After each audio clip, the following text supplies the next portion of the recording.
मनसे अध्यक्ष राज ठाकरे विधानसभा निवडणुकीच्या अनुषंगाने मिशन विदर्भासाठी रणनीती आखतायत। राज ठाकरे 27 आणि 28 सप्टेंबर अशा 2 दिवसीय अमरावती दौऱ्यावर असणार आहेत। यावेळी ते विदर्भातील सर्व 11 जिल्ह्यांतील प्रमुख पदाधिकाऱ्यांशी बैठक घेतील।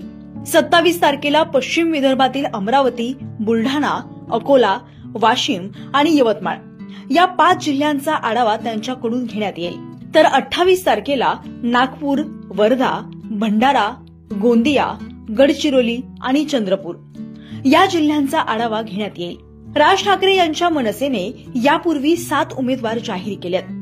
आता विधानसभा निवडणुकीसाठी मनसे विदर्भातून पहिली यादी जाहीर करू शकतं। आज सकाळी 7:30 वाजता राज ठाकरे यांचं अमरावती रेल्वे स्टेशनवर आगमन होताच मनसे कार्यकर्त्यांनी ढोल ताशे फटाके फोडत त्यांचं जोरदार स्वागत केलं। दरम्यान लोकसभा निवडणुकीत महायुतीसोबत जाण्याचा निर्णय घेतलेल्या राज ठाकरेंनी विधानसभा निवडणुकीत स्वबळावर निवडणूक लढण्याचा निर्णय घेतलाय। त्यासाठी राज ठाकरेंनी मराठवाडा, सोलापूर आणि विदर्भाचाही दौरा केला होता। त्यामुळे आगामी काळात राज ठाकरे आणखी काय काय करतात याकडे सर्वांचं लक्ष आहे। आगामी निवडणुकीत राज ठाकरे यांच्या मनसेला काय काय आव्हानं असू शकतात याविषयी तुम्हाला काय वाटतं कमेंटमध्ये नक्की कळवा।